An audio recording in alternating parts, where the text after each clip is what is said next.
Alright, let's go! For today's video, gagawa tayo ng kilawan na munamon. Dapay bulilit na. Una sa lahat, first of all, huhugasan natin yan ng suka. Ibababad natin ng ilang minuto para maluto. Saka sasagatin or i-drain yung suka. Alright.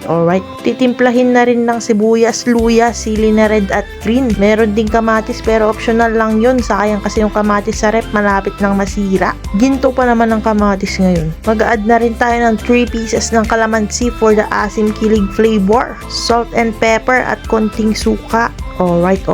Solid na solid to pang appetizer, pampaganang kumain at pwede ring pulutan. Napakasarap nito mga kapulutan, lalong lalo na fresh yung nabili nating munamon. Alright. Pinalamig ko lang sa ref, tapos nung malamig na titikman ko na at yun, solid boy! Yun lang mga kapulutan, make sure to like, comment, share, follow us for more videos. Bye!